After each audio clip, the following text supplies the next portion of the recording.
ओम शांति। आज 9 मई 1972 के अव्यक्त महावाक्य हैं। टाइटल है अपने फीचर से फ्यूचर दिखाओ। सभी सदा स्नेही हैं, जैसे बाप दादा सदा बच्चों के स्नेही और सहयोगी हैं। सभी रूपों से, सभी रीति से सदा स्नेही और सहयोगी हैं। वैसे ही बच्चे भी सभी रूपों से, हर रीति से बाप समान सदा स्नेही और सहयोगी हैं।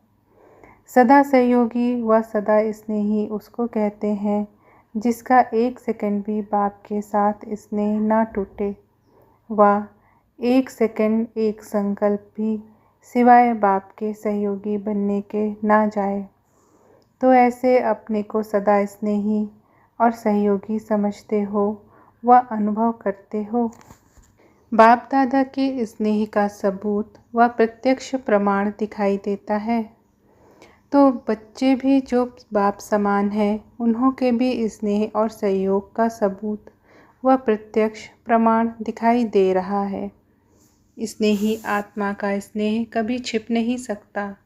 कितना भी कोई अपने स्नेह को छिपाना चाहे, लेकिन स्नेह कभी गुप्त नहीं रहता। स्नेह किसी न किसी रूप में, किसी न किसी कर्तव्य से व सूरत से दिखाई अवश्य देता है। तो अपने सूरत को दर्पण में देखना है कि मेरी सूरत से स्नेही बाप की सीरत दिखाई देती है। जैसे अपने सूरत को स्थूल आईने में देखते हो, वैसे ही रोज़ अमृत वेले अपने आप को इस सूक्ष्म दर्पण में देखते हो। जैसे लक्षणों से हर आत्मा का लक्ष्य मालूम पड़ जाता है, वह जैसा लक्ष्य होता है वैसे लक्षण स्वतः ही होते हैं। तो अपने लक्षणों से लक्ष्य प्रत्यक्ष रूप में कहाँ तक दिखाते हो, अपने आप को चेक करते हो। किसी भी आत्मा को अपने फीचर्स से उस आत्मा का व अपना फ्यूचर दिखा सकते हो। लेक्चर से फीचर्स दिखाना तो आम बात है, लेकिन फीचर्स से फ्यूचर दिखाना, यही अलौकिक आत्माओं की अलौकिकता है। ऐसे मेरे फीचर्स बने हैं, यह दर्पण में देखते हो।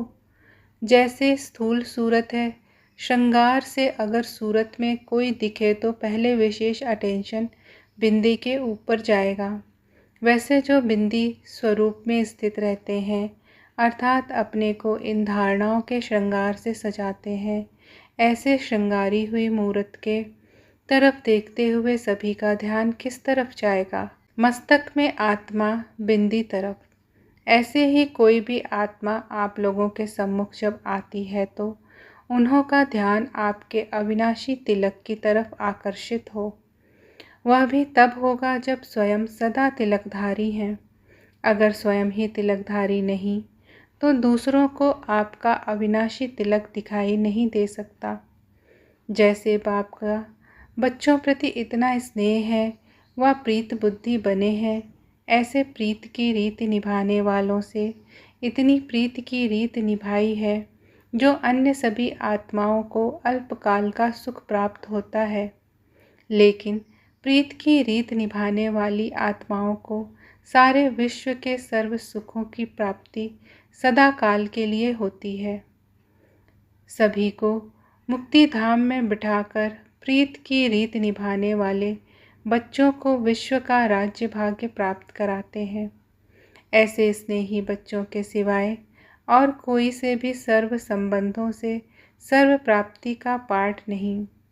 ऐसे प्रीत निभाने वाले बच्चों के दिन रात गुणगान करते हैं, जिससे अति स्नेह होता है। तो उस स्नेह के लिए सभी को किनारे कर सभी कुछ उनके अर्पण करते हैं। यह है स्नेह का सबूत। तो सदा स्नेही और सहयोगी बच्चों के सिवाय अन्य सभी आत्माओं को मुक्ति धाम में किनारे कर देते हैं। तो जैसे बाप स्नेह का प्रत्यक्ष सबूत दिखा रहे हैं, ऐसे अपने आप से पूछो, सर्व संबंध, सर्व आकर्षण करने वाली वस्तुओं को अपनी बुद्धि से किनारा किया है। सर्व रूपों से, सर्व संबंधों से हर रीति से सब भी कुछ बाप को अर्पण किया है। सिवाय बाप के कर्तव्य के 1 सेकंड भी और कोई व्यर्थ कार्य में अपना सहयोग तो नहीं देते हो। अगर स्नेह अर्थात योग है तो सहयोग भी है। जहाँ योग है वहाँ सहयोग है। एक बाप से ही योग है तो सहयोग भी एक के ही साथ है। योगी अर्थात सहयोगी। तो सहयोग से योग को देख सकते हो, योग से सहयोग को देख सकते हो। अगर कोई भी व्यर्थ कर्म में सहयोगी बनते हो तो बाप के सदा सहयोगी हुए।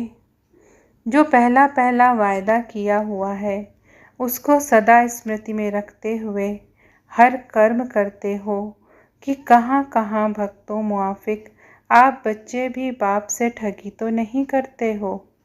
भक्तों को कहते हो ना भक्त ठगत हैं, तो आप लोग भी ठगत तो नहीं बनते हो। अगर तेरे को मेरा समझ काम में लगाते हो तो ठगत हुए ना। कहना एक और करना दूसरा, इसको क्या कहा जाता है? कहते तो यही हो ना कि तन मन धन सब तेरा। जब तेरा हो गया फिर आपका उस पर अपना अधिकार कहाँ से आया? जब अधिकार नहीं तो उसको अपनी मनमत से काम में कैसे लगा सकते हो? संकल्प को, समय को, श्वास को, ज्ञान धन को, स्थूल तन को अगर कोई भी एक खजाने को मन मत से व्यर्थ भी गंवाते हो तो ठगत नहीं हुए। जन्म जन्म के संस्कारों वश हो जाते हैं। यह कहाँ तक रीति चलती रहेगी? जो बात स्वयं को भी प्रिय नहीं लगती तो सोचना चाहिए। जो मुझे ही प्रिय नहीं लगती वह बाप को प्रिय कैसे लग सकती है? सदा स्नेही के प्रति जो अति प्रिय चीज़ होती है वही दी जाती है। तो अपने आप से पूछो कि कहाँ तक प्रीति की रीत निभाने वाले बने हैं। अपने को सदा हाईएस्ट और होलीएस्ट समझकर चलते हो। जो हाईएस्ट समझकर चलते हैं उन्हों का एक एक कर्म, एक एक बोल इतना ही हाईएस्ट होता है जितना बाप हाईएस्ट अर्थात ऊंचते ऊंच है। बाप की महिमा गाते हैं ना। ऊंचा उनका नाम, ऊंचा उनका धाम, ऊंचा काम। तो जो हाईएस्ट है वह भी सदैव अपने ऊंचे नाम, ऊंचे धाम और ऊंचे काम में तत्पर हों। कोई भी निचाई का कार्य कर ही नहीं सकते हैं।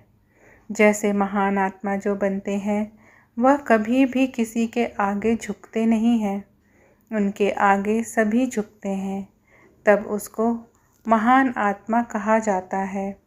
जो आजकल के ऐसे महान आत्माओं से भी महान श्रेष्ठ आत्माएं जो बाप की चुनी हुई आत्माएं हैं, विश्व के राज्य के अधिकारी हैं, बाप के वर्षे के अधिकारी हैं, विश्व कल्याणकारी हैं। ऐसी आत्माएं कहाँ भी कोई भी परिस्थिति में वह माया के भिन्न भिन्न आकर्षण करने वाले रूपों में क्या अपने आप को झुका सकती हैं?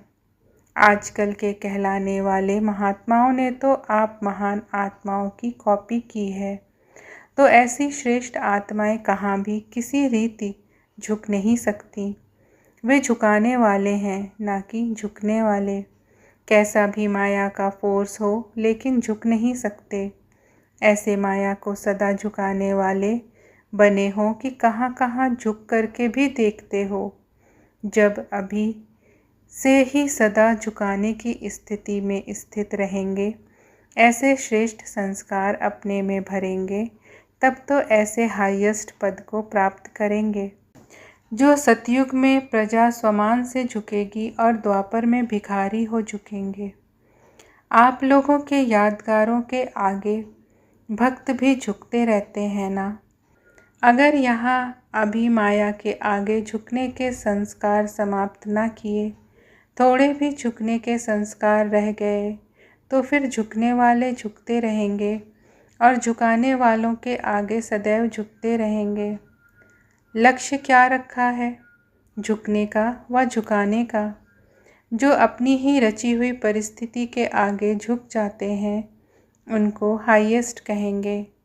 जब तक हाईएस्ट नहीं बने हो तब तक होलीएस्ट भी नहीं बन सकते हो। जैसे आपके भविष्य यादगारों का गायन है संपूर्ण निर्विकारी, तो इसको ही होलीएस्ट कहा जाता है। संपूर्ण निर्विकारी अर्थात किसी भी परसेंटेज में कोई भी विकार तरफ आकर्षण ना जाए व उनके वशीभूत ना हो। अगर स्वप्न में भी किसी भी प्रकार विकार के वश किसी भी परसेंटेज में होते हो तो संपूर्ण निर्विकारी कहेंगे।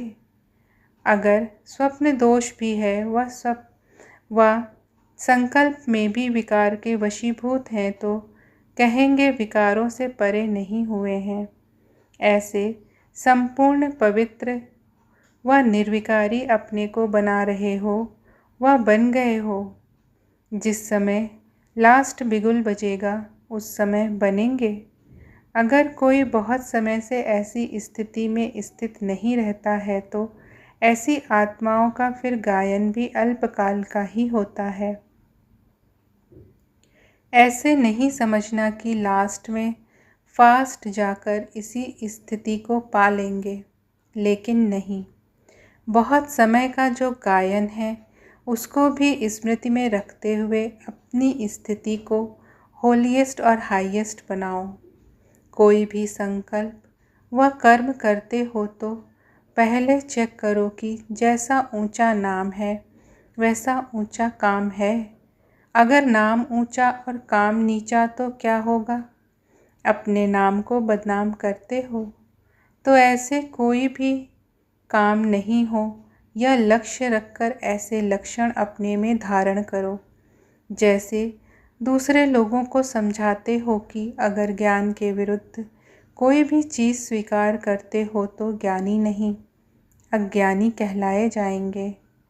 अगर एक बार भी किसी नियम को पूरी रीति से पालन नहीं करते हैं तो कहते हो ज्ञान के विरुद्ध किया। तो अपने आप से भी ऐसे ही पूछो कि अगर कोई भी साधारण संकल्प करते हैं तो क्या हाईएस्ट कहा जाएगा?